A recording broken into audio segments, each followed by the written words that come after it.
tiempo es cerca y es tiempo de velar en oración.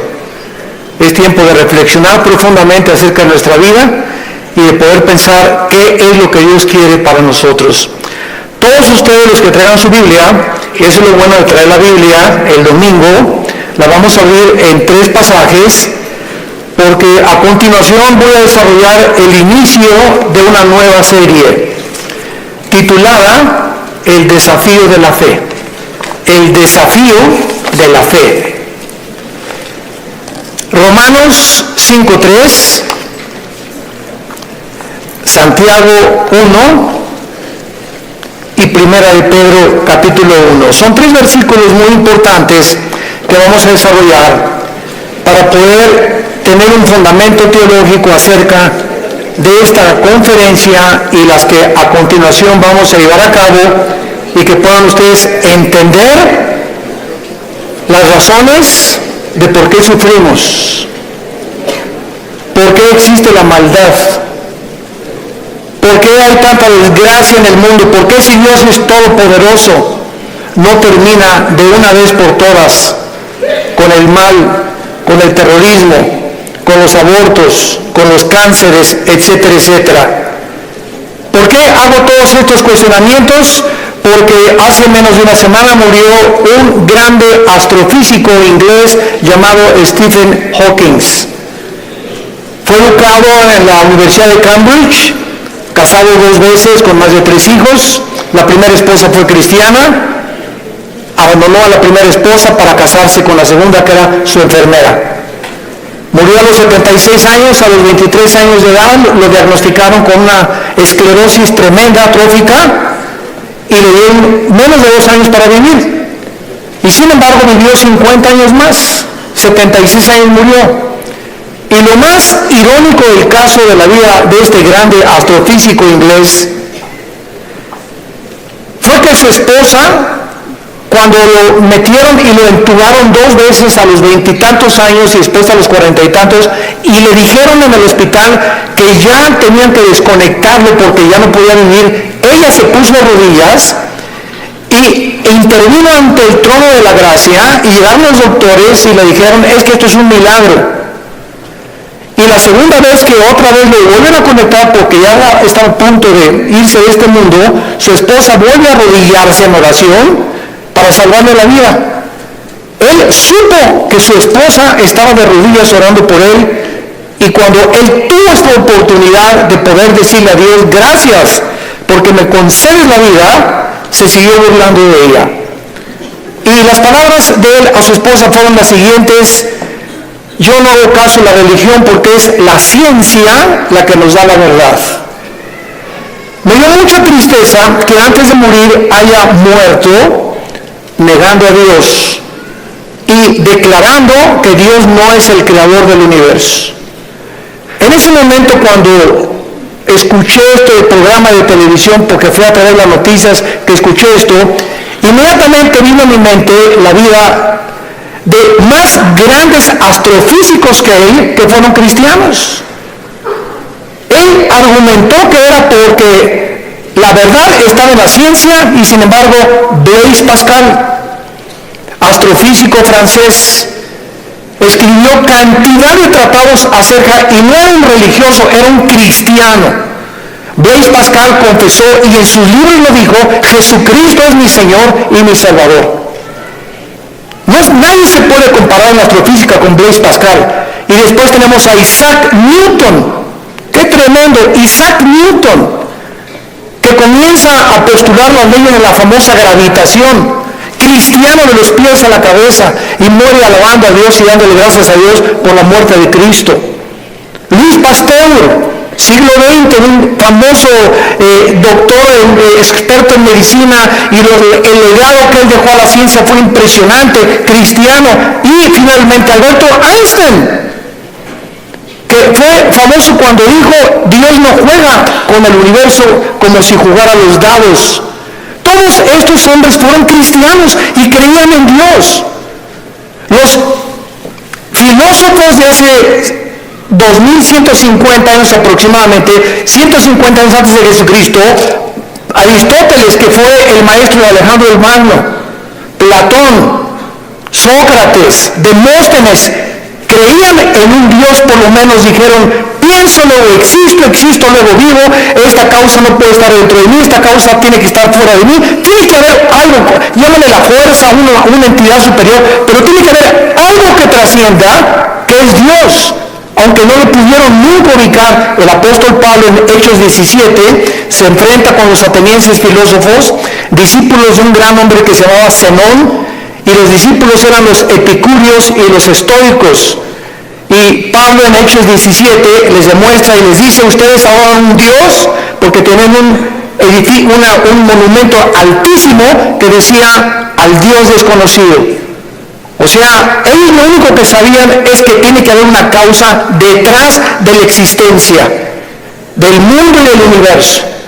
Pero llegamos al siglo XX, donde se levantan Friedrich Nietzsche, Jean-Paul Sartre, Bertrand Russell, Richard Dawkins y finalmente este astrofísico que muere diciendo que Dios no puede existir ni ser el creador del universo. ¿Saben ustedes por qué el astrofísico Stephen Hawking negó a Dios antes de morir? Simplemente porque no pudo explicar sus sufrimientos. Su esposa lo dijo, la primera esposa, Stephen está enojado con Dios, con un Dios que no existe. Se amargó contra alguien que no existe. Y siempre estuvo repelando, ¿verdad? Porque si Dios es Dios, no lo sanaba y no lo levantaba de esa silla de ruedas.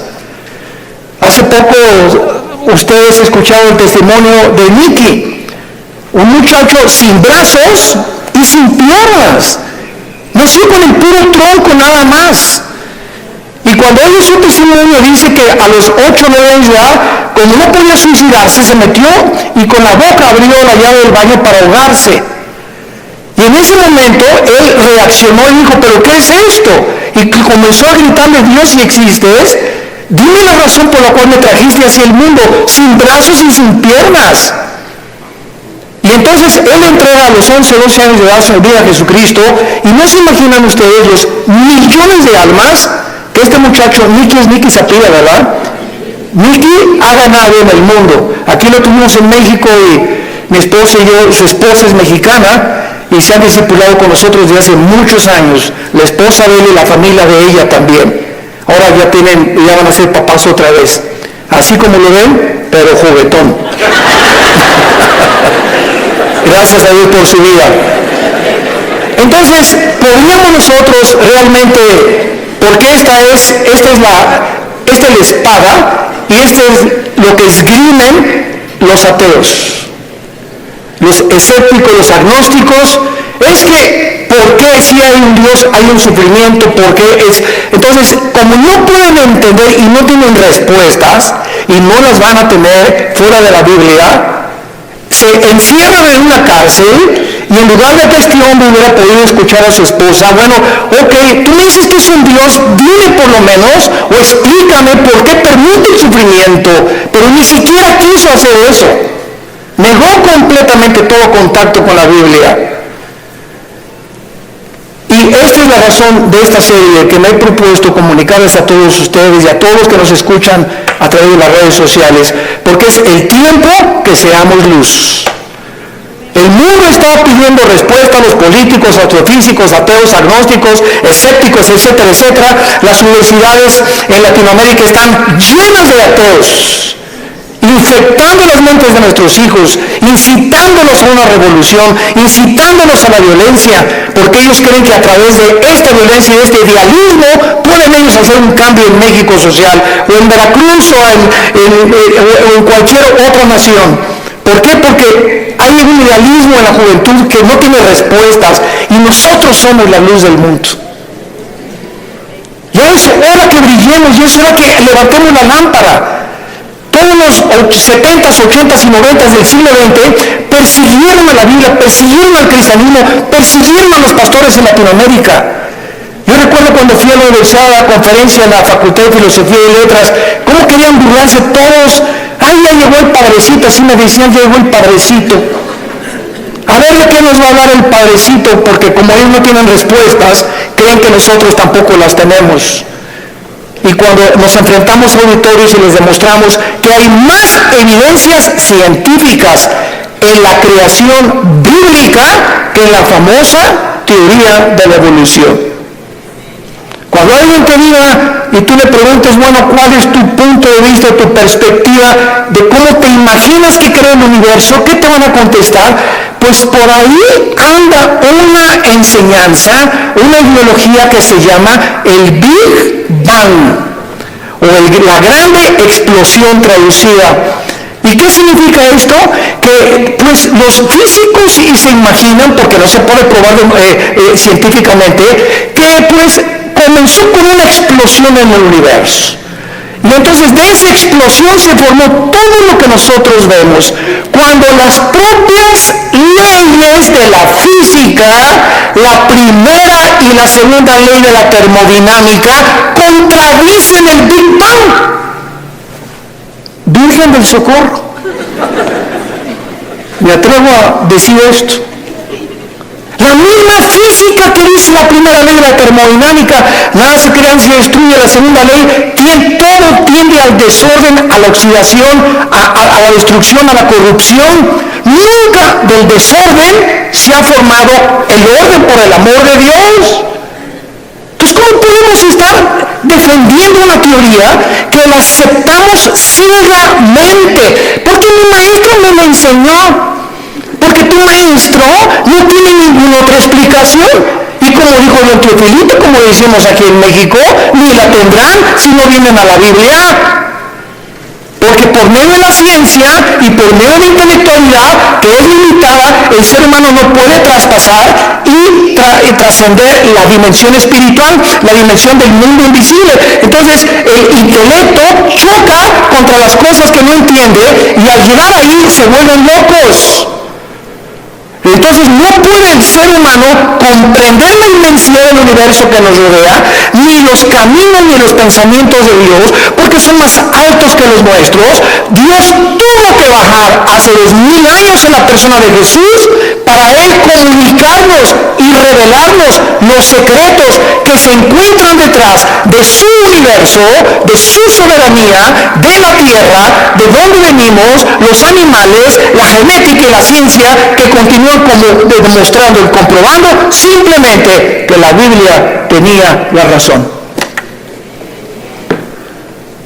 Y es hora de hablar, y es hora de tener una confrontación directa, porque el mundo se está hundiendo en la confusión teológica, en la confusión ideológica. Los gobiernos los invitamos al próximo desayuno en junio, ya les dieron su volante titulado El fracaso de los gobiernos humanos. Otra vez, ¿verdad? Vamos a examinar todos los gobiernos, nazismo, fascismo, monarquías, democracias, etcétera, etcétera. ¿Por qué ninguno ha funcionado? ¿Por qué siguen peleándose? ¿Por qué ahorita ya los partidos políticos en todas partes del mundo, ya sus convicciones, los estatutos de los que formaron sus partidos están deshaciéndose y contagiándose con el otro? Es como si nosotros dijéramos, soy cristiano pero me voy a juntar con los mormones y con los musulmanes. Cuando los principios de los musulmanes, los principios de los mormones y el cristianismo se contradicen unos a otros. Entonces, ¿creo realmente que mis convicciones son reales y es la verdad? ¿O necesito otras ideologías porque no estoy seguro de lo que yo creo?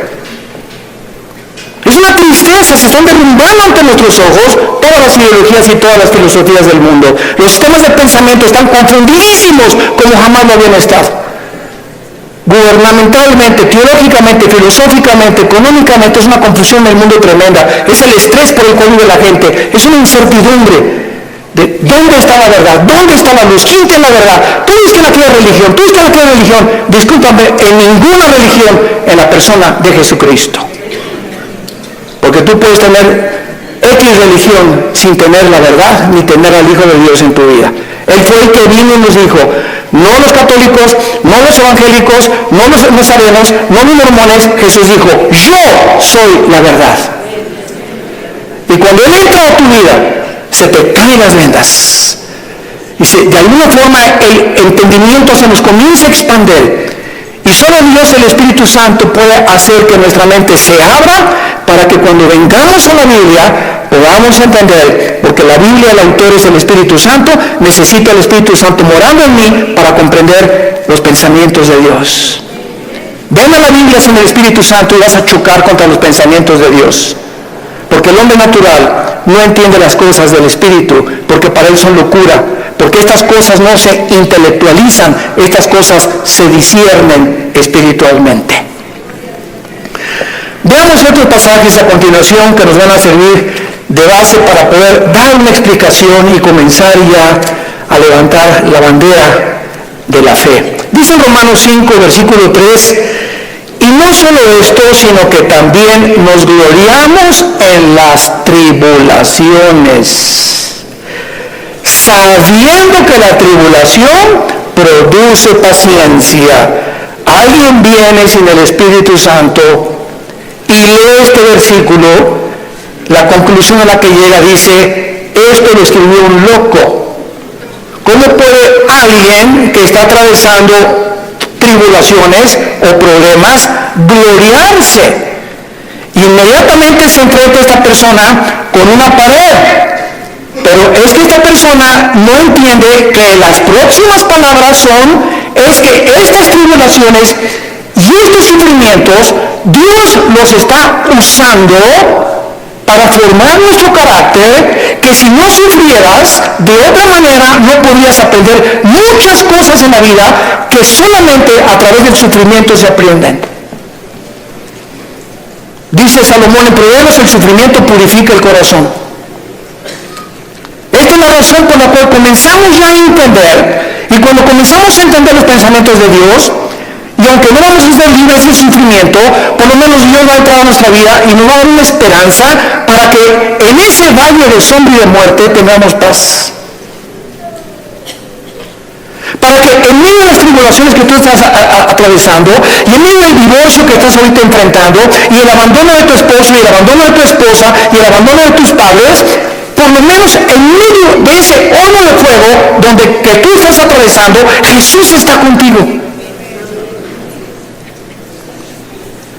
Y aunque no se va a acabar hasta que Él venga a todas estas cosas, Él nos da la fuerza para resistir hasta el final con gozo. Y la paciencia solamente es el fruto de las pruebas y las tribulaciones. ¿Se imagina lo que la Biblia dice? ¿Y para qué quiere la paciencia, Señor? Si no tienes paciencia, te vas a casar con el chavo equivocado. Si no tienes paciencia, te vas a casar con la muchacha equivocada.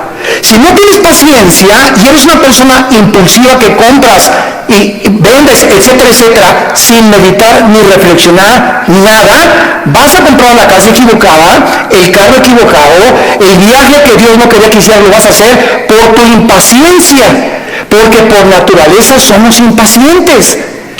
Entonces la Biblia nos comienza a abrir los ojos y nos dice, espérame tantito, la paciencia es una virtud elemental para que puedas tomar decisiones y no te arrepientas el día de mañana. Pues yo quiero la paciencia, Señor. Viene entonces el fuego de la prueba. No tengas miedo a las tribulaciones. Mi esposo, hermano, parece un martillo conmigo, y duro, y duro, y duro, y duro. Hermana, pues mientras más, te está haciendo tu esposito, sin que te des cuenta, estás desarrollando una capacidad para aguantar.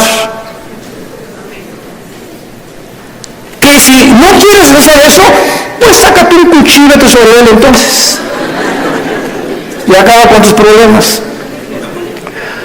Hace muchos años, quiero irme con mucha calma con estas conferencias porque son muy importantes y tratar no se imaginan, oren por nosotros, por mi esposa y por nosotros, nuestros hijos.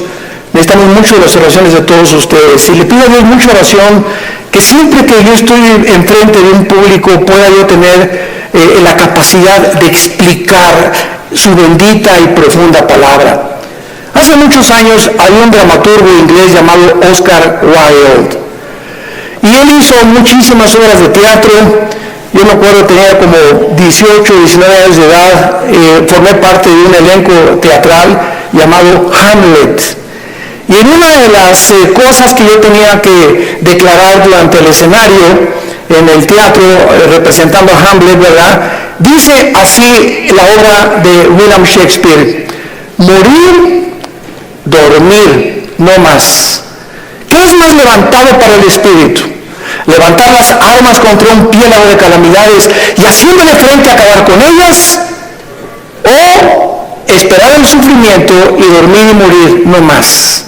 En otras palabras, este dramaturgo que no era cristiano, pero creía en Dios, Oscar Wilde, y tenía problemas morales, ¿verdad? No nos vamos a meter con eso ahorita. Oscar Wilde pudo entender que en la vida es o mueres o vives. Ahora, escoge vivir, aguántate. Dice mi papá, no chille, agarre piedras. Estamos vivos no es Disneylandia, por el amor de Dios, ya madura. No es Reino Aventura. No estamos en el milenio todavía, estamos en un mundo de una raza humana caída, donde hay pecado, muerte, oscuridad, sombras, tristeza, enfermedades, violencia, etcétera, etcétera. Y vamos a través de esta serie a explicar por qué permitió Dios esto, y nos vamos a dar cuenta, cuando veamos la explicación de Dios, vamos a levantar las manos y decir: Señor, profunda es tu sabiduría y tu gracia y tu misericordia, cuán profundos son tus pensamientos, y yo era como era porque no entendía, ahora entiendo, Señor, y te alabo y te bendigo. Y va a venir una paz sobre tu vida que sobrepasa el entendimiento, que te va a dar la fortaleza de seguir viviendo para Jesús. Y este es el propósito de esta serie que he tratado de preparar para todos ustedes y los que nos escuchan. Las tribulaciones nos producen paciencia, necesitamos la paciencia. La segunda es Santiago capítulo 1, versículos 2 y 3. Santiago capítulo 1, 2 y 3. Hermanos míos, otra vez parecía que estuviera loco Santiago, de cual fumó. Tengan por sumo gozo cuando se hallan en diversas pruebas. ¿Quién puede llegar a esa conclusión, verdad? Gózate cuando te corran de tu trabajo. Gózate cuando pierdas tu casa. Gózate cuando tienes algún problema, ¿verdad? ¿Por qué me voy a gozar? Porque esa prueba que estás atravesando está produciendo paciencia. Otra vez, Santiago se puede estar de acuerdo con Pablo para poder, con diferentes palabras, decirnos que las pruebas producen paciencia. Entonces tú llegas a tu casa con tu esposa: ¿qué crees, mi chanchita? ¿Qué, mi amor, estás tan contento? Te veo, te ascendieron de puesto. No, mi amor, al contrario, me corrieron. ¿Quién podría reaccionar así? Nadie, ¿verdad? Ni marihuano. Nadie podría reaccionar de esa manera, más que un cristiano que vive en el Espíritu.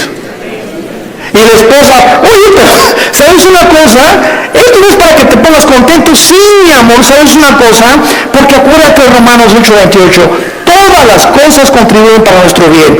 Y no me corrieron porque haya sido ladrón, borracho, parrandero, jugador o defraudador. Me corrieron, ¿verdad?, por política, lo que tú quieras. Pero ¿sabes por qué me gozo, mi amor? Porque creo en lo que dice la Biblia. Ahorita mi única reacción sería llegado: vieja, sácame la de don Julio reposado. Y vamos a ponernos los dos hasta atrás. Esta vida no vale gorro. Vamos a divertirte y nada. Y qué Dios ni qué cristianismo. Esa es la otra reacción. Y comenzar con la autolástima y comenzar a amargarte contra Dios. ¿Te das cuenta? Entonces, en lugar de que tengamos esa actitud, la Biblia nos muestra que nos enfrentemos a los problemas con otra actitud, porque cuando Dios ve que tú enfrentas esa actitud y que tú llegas a tu casa y: Señor, gracias, te alabo, yo no entiendo por qué me corrieron, lo único que sé es que tu palabra dice: no desmayes, no tengas miedo, yo soy tu Dios, nunca te dejaré, nunca te abandonaré. Y estoy seguro que viene un trabajo mucho mejor que el que yo tenía, en el momento en el que Dios ve desde el cielo que nuestra reacción aquí en la tierra es diferente a la de los demás seres humanos. Dios nos bendice.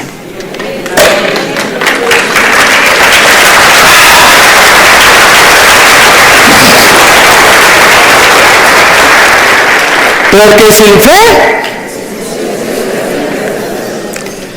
¿Y cómo se demuestra la fe? Actuando al contrario de nuestros sentimientos y emociones. Hebreos 11:6. Y el versículo 1 de Hebreos 11 dice, y la fe es la certeza de lo que se espera, la convicción de lo que no se ve. Veamos y metamos aquí un microscopio. La fe está relacionada con el futuro y con lo invisible.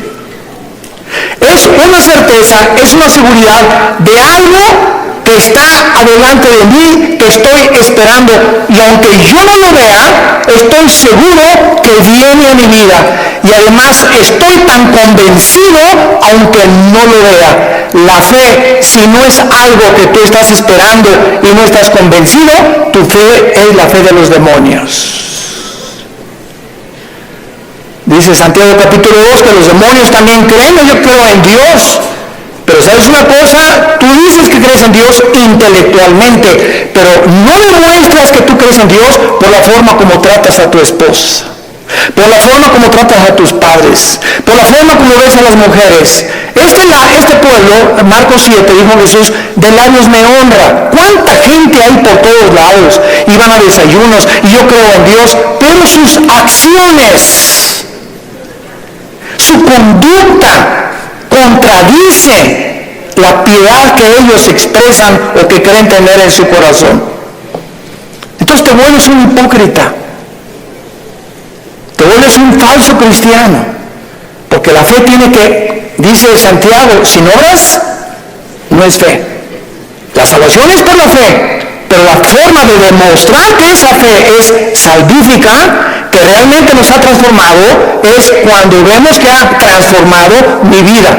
Ya no soy el que yo era antes, antier, o hace un mes o hace 6 meses. Ahora cambió mi vida con mi esposa, la forma como veo a mis hijos, la forma como manejo mi negocio, la forma como me relaciono con la gente, la forma como veo los gobiernos, cambia completamente mi vida. Y si yo no manifiesto esta actitud o esta nueva conducta, no es cierto que soy cristiano. Y lo vamos a ver en el tercer pasaje, 1 de Pedro capítulo 1. Y ahí vamos a comenzar nuestra serie. Esta es la introducción. El 1 de Pedro capítulo 1, versículo del 6 al 9. Escribe el apóstol Pedro, y los recipientes de esta carta eran judíos perseguidos por Roma. Esta carta fue dirigida a cristianos que están siendo perseguidos o sufriendo por su fe, en lo cual vosotros os alegráis, aunque ahora por un poco de tiempo, si es necesario, tengáis que ser afligidos en diversas pruebas, para que sometida a prueba vuestra fe, mucho más preciosa que el oro, el cual aunque perecedero se prueba, con fuego se hallar en alabanza, gloria y honra cuando sea manifestado Jesucristo, a quien amáis sin haberle visto, en quien creyendo, aunque ahora no lo veáis, os alegráis con gozo inefable y glorioso, obteniendo el fin de vuestra fe, que es la salvación de vuestras almas. En otras palabras, y este es el tercer principio espiritual de nuestra serie, la fe de todos aquellos que han dicho: Jesús, entra en mi vida. Ayer en el desayuno tuvimos más de 35 decisiones, gracias a Dios, y la gente que hace una decisión por Jesucristo, quiero que lo sepas, tu fe va a ser probada. Tu fe va a ser probada. ¿Y saben ustedes dónde comienza a ser probada? En la familia, con tus hermanos y con tus papás o con tus primos. ¿Por qué? Porque la primera prueba de la fe es la persecución. Ayer nos contaba mi hermano Alejandro, él es el director del Instituto Teológico Internacional, el ITI, y nos contó una anécdota mientras veníamos de Toluca al desayuno en el camino, que yo no la conocía de mi hermano. Y me dice, Armando, tú sabes que cuando yo me convertí, porque él fue el primero en la casa que se convirtió, yo los correteé como 2 o 3 años, una vez quise incendiar una reunión de oración. El gadareno era Pinocho comparado con los demonios que yo traía, y se los digo en serio. Y me dice mi hermano, tú sabes que cuando yo me convertí llegué a la casa y mi mamá inmediatamente me quiso correr. Ya te metiste con una secta, quién sabe qué te metieron, etcétera, etcétera. Total, dice, me tuve que salir de la casa y a los 4 días regresé a la casa. ¿Y qué crees? Estaba un cuñado mío, nuestras hermanas, la abuela, los tíos, y me hicieron juicio. Todos alrededor de la mesa, diciéndome, a ver, acércate por favor, estamos escuchando que ya te cambiaste de religión. Y que andas por ahí con unos aleluyas y quién sabe qué tantas cosas. Y en esta familia la única religión que tenemos es tal y tal y tal y tal cosa. Y dice mi hermano, yo lo único que hice es a todos ellos que me hicieron juicio por haber aceptado a Cristo en lugar de que contentos de que dejé las drogas porque era bien hipioso mi hermano antes y como le metía todo, ¿verdad? En lugar de que estuvieran contentos, estaban completamente enojados que yo había comenzado a leer la Biblia. Y lo único que les dije fue, puse la Biblia en medio de todos y les dije, ¿la han leído? Y comenzaron todos a voltearse unos con los otros. No, cheto. Pues si no la han leído, ¿qué base tienen para juzgarme que yo estoy mal? Porque si no es la Biblia la base de nuestra fe, ¿qué es entonces? Yo no les dije que fui con los mormones, ni que fui con soy musulmán, estoy en un grupo de cristianos que leemos la Biblia. Y si ustedes no leen la Biblia, no tienen ninguna base. Y mi hermano, desde esa vez, nunca se volvieron a meter conmigo. Pero vino la persecución inmediatamente y vendrá contra ti también. Y comienza en la propia familia. ¿Por qué? Porque Dios nos sacó de las tinieblas de nuestra familia para regresar a nuestra familia e iluminarlos y sacarlos también al río admirable de la vida de Jesucristo. Y si tú en tu familia no eres una luz y en tu medio donde trabajas no eres una luz y no estás dando testimonio de Jesucristo, tu cristianismo es religioso nada más. Y recibirá un poder. ¿Para qué? Para poder enfrentar al mundo. Sin ese poder no se puede enfrentar al mundo. Hechos 1:8. Y recibirán al Espíritu Santo y me serán testigos. Entonces, veamos nosotros que tiene un propósito todo esto. Muy bien, vamos pues a comenzar esta serie con las siguientes declaraciones y reflexiones. No cabe duda que vivimos en un mundo completamente disfuncional. No hay un solo matrimonio funcional. El matrimonio es la unión de 2 extraterrestres. Pero por si fuera poco, 2 extraterrestres que ninguno se conoce ni se entiende el uno al otro. Y vas a tener 60 años de casado, como dijo un gran predicador hace algún tiempo en un estadio en Estados Unidos que lo escuché. Yo tengo 60 años de casado más o menos y sigo sin entender a mi esposa. Y como dijo Dito Filito, ni las vamos a acabar de entender. Porque no nos manda Dios a entenderlas, nos manda Dios a amarlas. Entonces, cuando nosotros comprendemos esto, que no hay un matrimonio, o sea, no hay un matrimonio perfecto, es lo que quiero decir. No hay un matrimonio donde toda en la luna de miel, John Travolta y se casó con esa muchacha que se parece a la Madonna y vamos a ser felices y qué guapo, ¿verdad? Y tiene coche. Todo eso desaparece después de la luna de miel. Comienzas a enfrentarte con una persona imperfecta de los pies a la cabeza, peor todavía si no son cristianos. Si con cristianos se lucha y se sufre, imagínate no siendo cristianos, ¿no? Por eso hay tantos divorcios. Entonces te enfrentas con una persona, con una mujer, que no sabes cómo tratarla, no sabes, está muy chilla, no sabes por qué chillan las mujeres de todo. Parece perrito de África como habla mi esposa, es que a las mujeres Dios les dio esa capacidad de hablar hasta por los, quién sabe por dónde más. Hasta por los pies hablan las mujeres.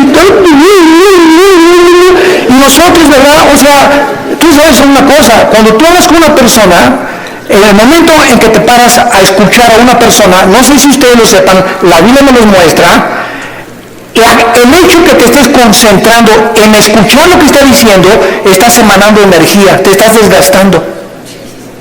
Cuando Jesús le tocó a la mujer, ¿se acuerdan ustedes la mujer del flujo? A mí me tocó. ¿Por qué? Porque dice, energía salió de mí.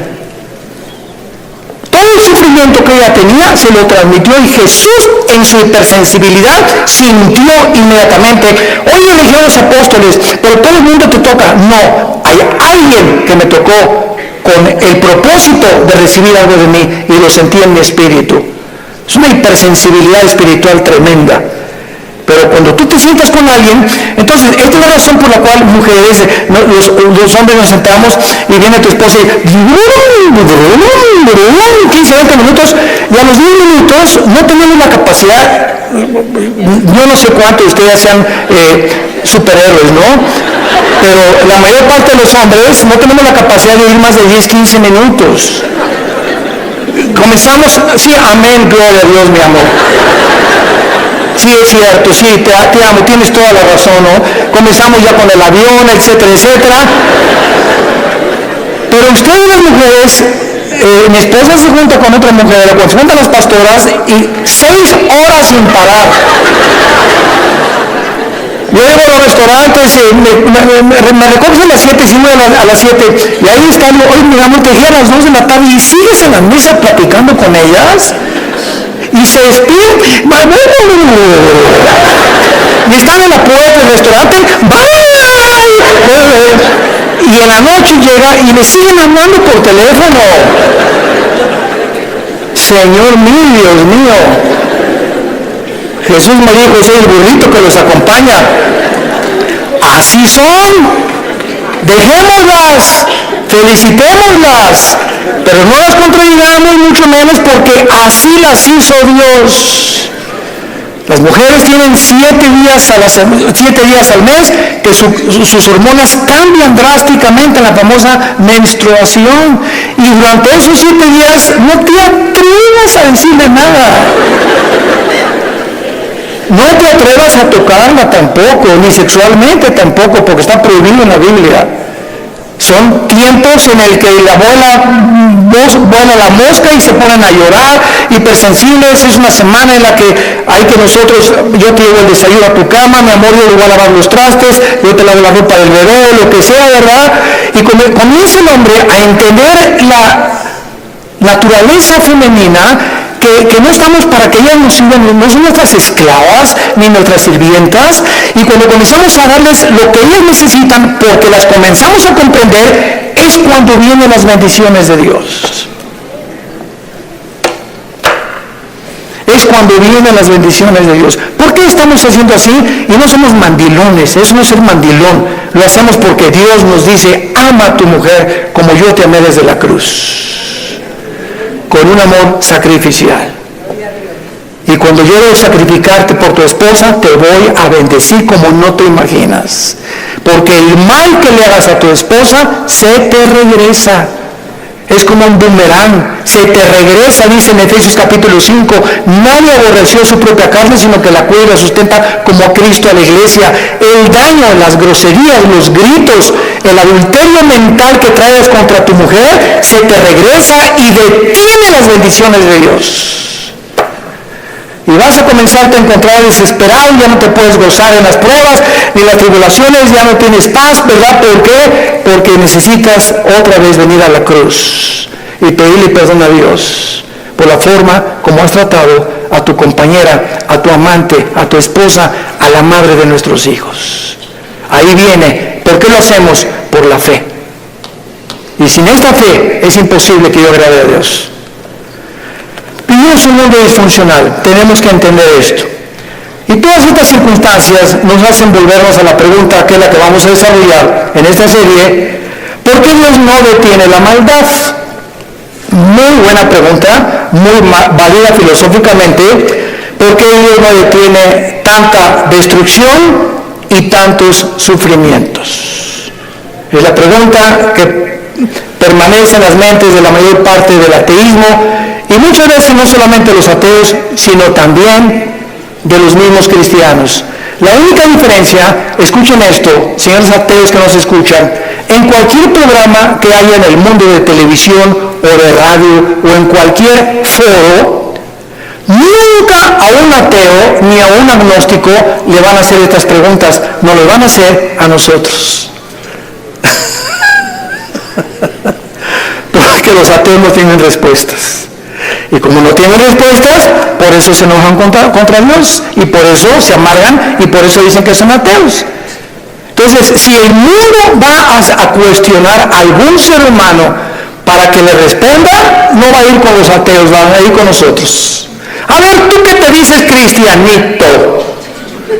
Dime esto y esto y esto. Hace mucho les conté un incidente que lo he repetido así. Una vez estaba platicando sobre el ateísmo en el Hotel María Isabel, salimos del desayuno hace algunos años y me aborda una persona en el elevador, pero así, ¿verdad?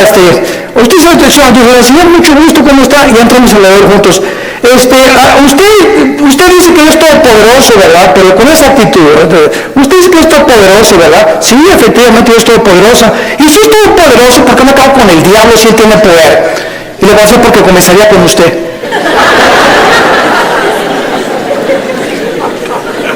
Dele gracias a Dios.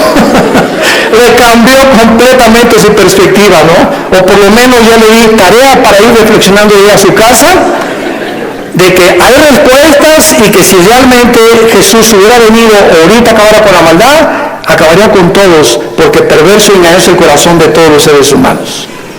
Entonces démosle gracias a Dios que no lo ha hecho y que en su paciencia, dice en 2 de Pedro capítulo 3, está esperando para que todos o la mayor parte de los seres humanos se arrepientan antes de que juzgue severamente este mundo. Muy bien, entonces por causa de no tener estas respuestas que demandan sus mentes finitas, cuando una persona astrofísico o ateo demandan respuestas, no se ponen en la posición honesta de decir, bueno, ok, yo ando buscando por qué el sufrimiento y la maldad, pero me voy a poner en una posición honesta. Yo soy un ser humano, amén, lo soy. Si soy un ser humano y si existe Dios, es lógico, vamos a hacer una línea lógica elemental, es lógico que sea un ser sobrenatural y sería imposible poder comprender los pensamientos, así como un niño no comprende los pensamientos de su padre, ni de un filósofo.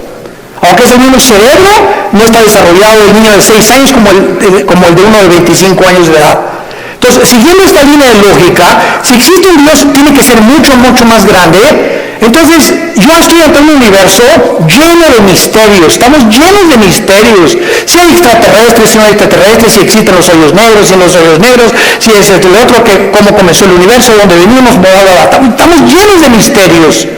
Entonces, estos misterios no voy nunca a comprenderlos con la mente de caracol que tengo, porque si existe Dios, es un ser hiperdimensional. ¿Qué necesito? Buscar dónde lo puedo encontrar. Si existe un Dios, ¿dónde lo puedo encontrar? Entonces hay mucha gente honesta intelectualmente que se envuelve en religiones. Entonces, por eso Sigmund Freud, el padre del psicoanálisis freudiano, dijo es que el ser humano busca a Dios porque tiene miedo a la oscuridad y a lo desconocido. Y entonces este temor inconsciente, escribió Freud, es lo que impulsa a muchos seres humanos a buscar a un Dios. Se equivocó completamente, porque aun cuando fuera así y me está guiando el temor a lo desconocido, dice la Biblia, me encontrarás porque me buscarás con todo tu corazón. Yo les confieso en mi caso particular, a los 25 años de edad me encontraba yo en un momento existencial en mi vida que estaba yo en el lodo, así estaba yo en el suelo completamente. Anduve buscando en tantas religiones y por acá y por allá, también experimenté con algunas drogas, era borracho, parrandero, jugador, mujeriego, me decían el aventurero de Tlalnepantla, aunque no vivía en Tlalnepantla. Y a través de esta crisis existencial, mi hermano ya se había convertido, mi hermano Alejandro, Y caí de rodillas un día porque los amenacé, llegaba mi hermano con los cristianos, Armando, arrepiéntete, están locos. Y llegaban ahí, ¿verdad? Y hasta comenzaron a pelear, en ese tiempo se comenzaron a pelear como Jesús, así, y se ponían hasta unas túnicas blancas y me parecían locos, freaks, como le decimos en inglés, ¿no? Y dije, no, están más locos que nada, es la nueva onda, ¿verdad? Y peace and love y todo así, amorosos y todo, no me convencían. Hasta que llegó esta crisis existencial en mi vida, en la que ya no tuve más que hacer, intenté quitarme la vida 2 veces, ya no quería vivir, que no hay propósito, significado en mi vida, y en esa crisis caí a las 4 o 5 de la mañana recordando las palabras que siempre mi hermano antes de irse a la casa oraban por mí. Y esas oraciones que hacían por mí en la casa me llegaron a tocar las fibras sin que yo lo supiera, movieron mi espíritu. Y me levantó el Señor, creo, a las 3, 4 de la mañana y caí de rodillas. Dije, Dios, si tú existes, te necesito. No sé quién eres, pero yo te necesito si tú existes. Y si es verdad que es tu Hijo, al quien tú escogiste y en quien el cual tenías tu complacencia y lo mandaste para que le oyéramos a Jesús, no dijiste que oyéramos a Buda, ni a Mahatma Gandhi, ni a Mahoma. Tú dijiste a él oír. Si es Jesús, yo lo necesito en mi vida. Le hablé a mi hermano a las 4 de la mañana, pasó por mí a las 5 de la mañana, me llevó a la casa de un misionero bautista con un corazón impresionante por el amor de las almas, y ahí estuve yo en un mes de febrero, marzo, ¿verdad?, de 1974, caí de rodillas junto al piano, que era un músico, misionero, y le grité a Dios, me comenzó con la Biblia, por cuanto todos han pecado y son apartados de la gloria de Dios, la paga del pecado y la muerte, Juan 3:16, Dios te ama, etcétera, etcétera, y comencé a llorar y a llorar y a llorar y a llorar durante 40 minutos llorando. Y yo no sabía ni por qué lloraba, pero estaba llorando, sentía que eran capas que se me quitaban así encima, y ahí quedé tirado todavía como media hora. Ya me dijo el misionero, vamos a ir a tu hermano aquí solo en mi estudio. Ya salí yo y sentí como que me habían quitado, ¿verdad?, todas las frustraciones y desilusiones y traiciones que traía y mentiras de todo lo que programas virulentos que el mundo me puso, y fue la forma en la que Jesús me dijo, ¿verdad?, tú eres a quien tú estás persiguiendo. Y de ahí en entonces, ¿verdad?, mi vida fue cambiada radicalmente. Yo supe que había llegado al final de mi vida y que si Él era Jesús, yo tenía que dedicar mi vida a Él. No había ninguna aventura más grande en la cual un hombre pueda aventurarse a vivir más que conocer a Dios. No hay una aventura más grande. Conocerle es el más grandioso afecto de nuestros sentidos y amarle el más grande de nuestros propósitos. A los 3 años de que comencé a trabajar en la hotelería, era gerente del hotel, el que acabamos de ir ahorita en la reunión de los pastores en Acapulco, enfrente a la Diana. Estuve de gerente como 1 año, gerente en el Hotel Camino Real de Polanco, etcétera, etcétera. Y le dije a Dios, me voy de misionero. Yo creí que Dios me había llamado para otra cosa, me fui de misionero y me fui a la sierra de Oaxaca, entre la Costa Chica y la Costa Grande, entre Oaxaca y Guerrero. 3 años durmiendo en pisos de adobe.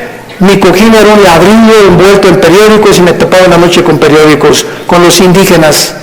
Yo creí que me había llamado Dios para ser misionero, porque los misioneros que conocí en Acapulco me mandaron para que yo fuera, y lo único que me daban era un cheque de $100 al mes. Comíamos lo que pescábamos, las almendras que arrancábamos y los mangos que quitábamos de los árboles durante 3 años de mi vida.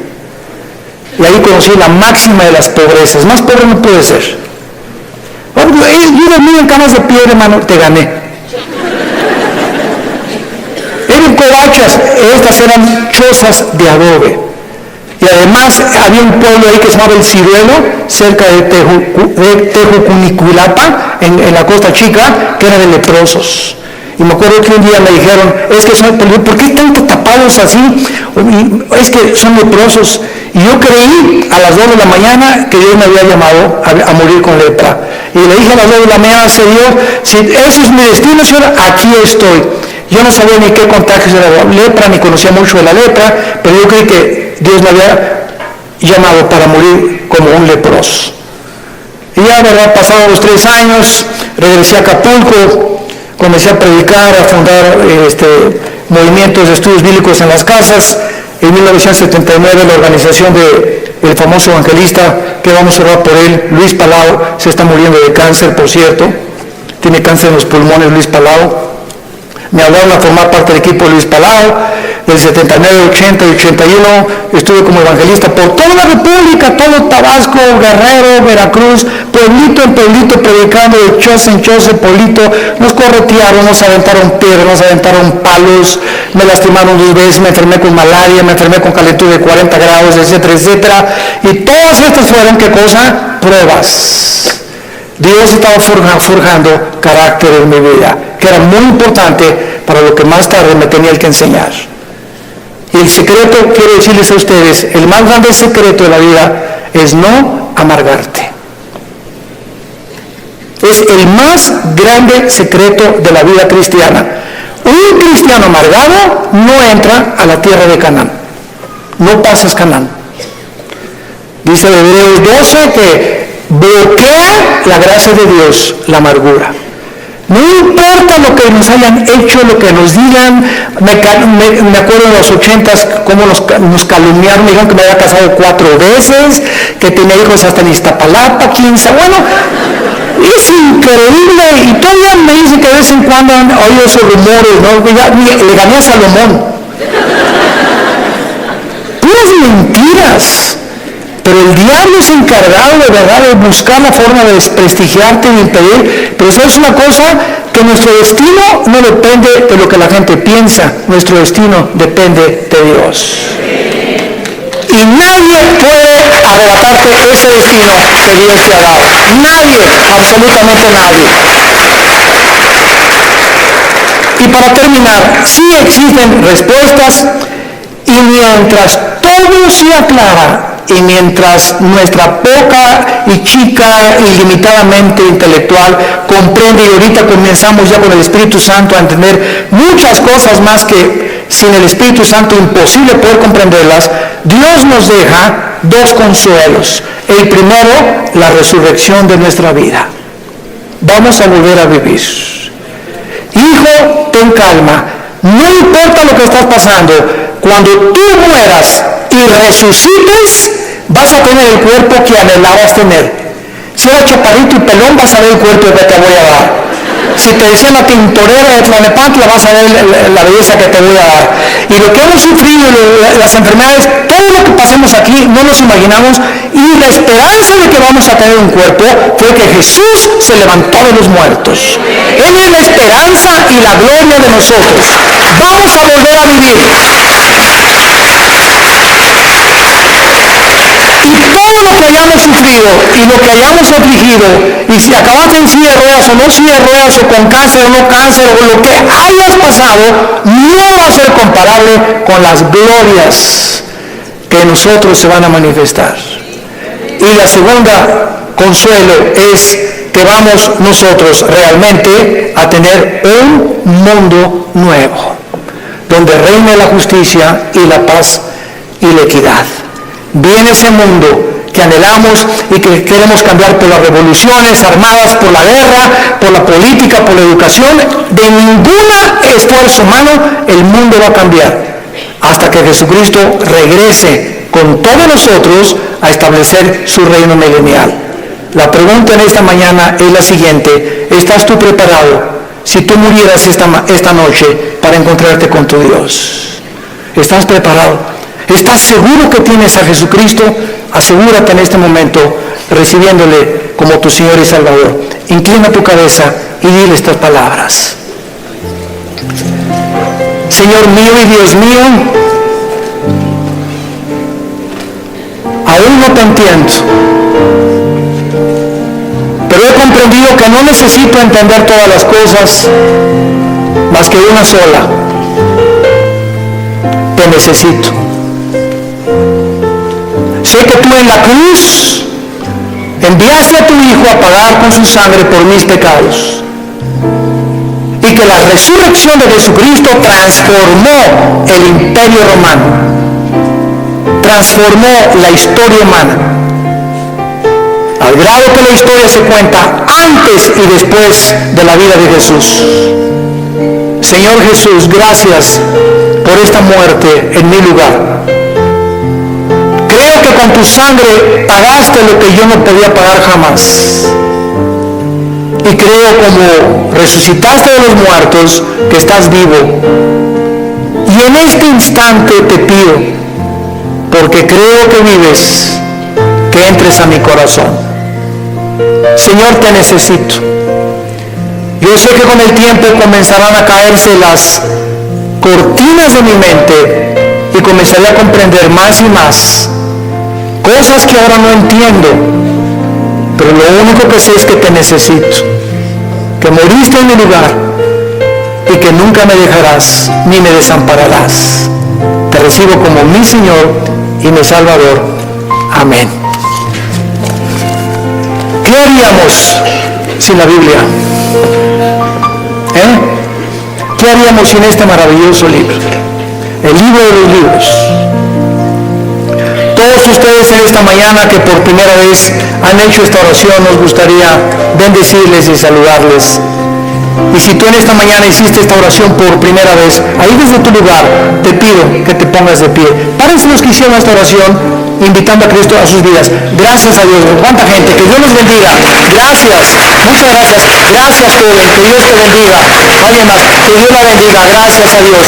Allá atrás también. Muchas gracias. Gracias, Señor. Gracias, señorita. Gracias, joven. Que Dios te bendiga.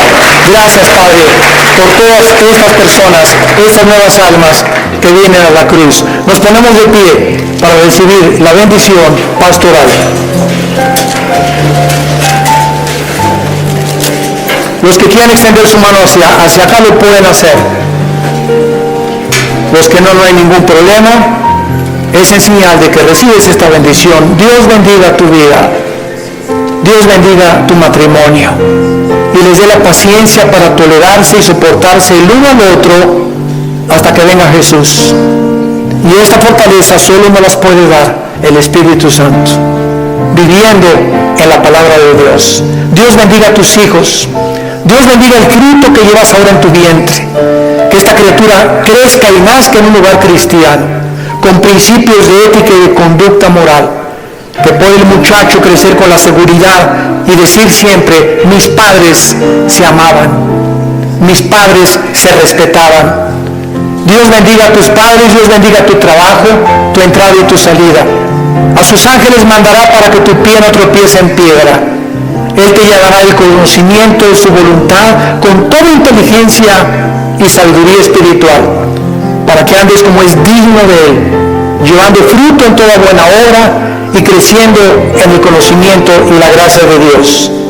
Nosotros ya no estamos en tinieblas, estamos bajo la luz, para que seamos luz en medio de una generación que se está degradando y perdiendo rápidamente por la corrupción que hay en el mundo.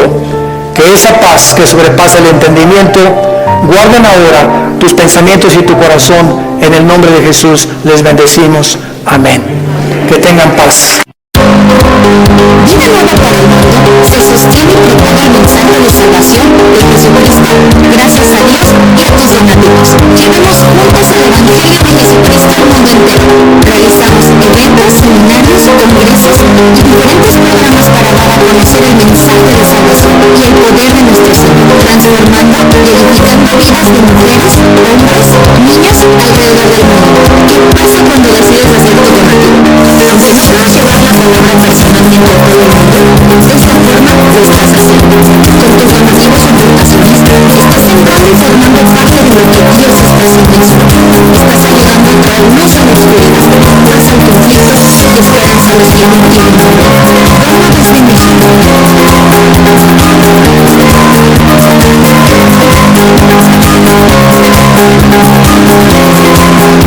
Desde Estados Unidos.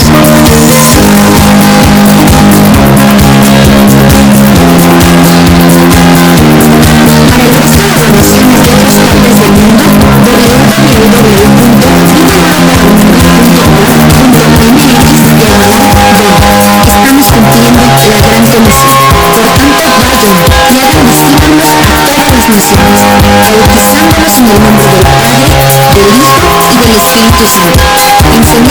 que guardan todas las cosas que les he mandado. Y he aquí, que yo estoy con ustedes todos los días hasta el fin del mundo.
Every little thing related to you make me smile.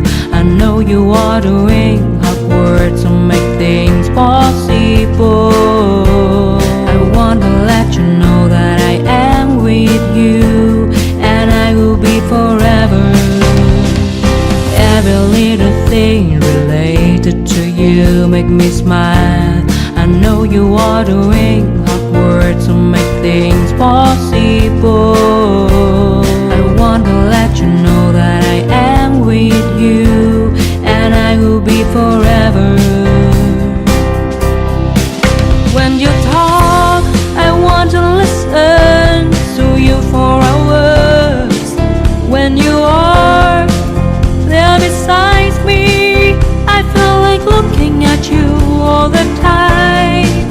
My love for you will never really change. Just want to tell you that you mean a lot to me.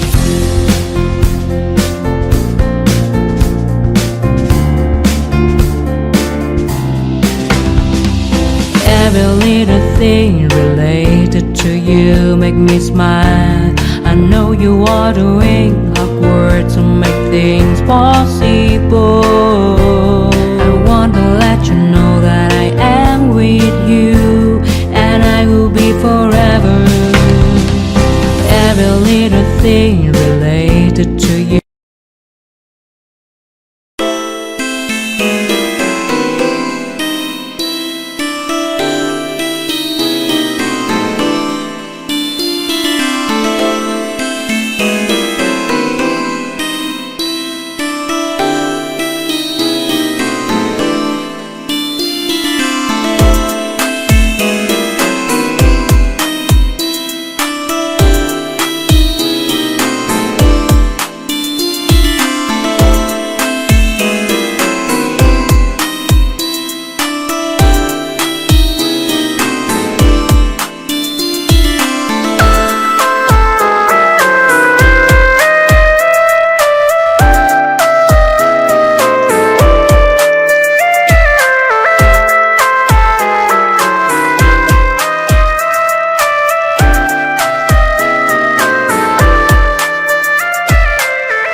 smile. I know you are doing hard work to make things possible. I want to let you know that I am with you, and I will be forever. Every little thing related to you make me smile. I know you are doing hard work to make things possible. I want to let you know that I am with you, and I will be forever. When you talk, I want to listen to you for hours. When you are there beside me, I feel like looking at you all the time. My love for you will never really change. Just want to tell you that you mean a lot to me.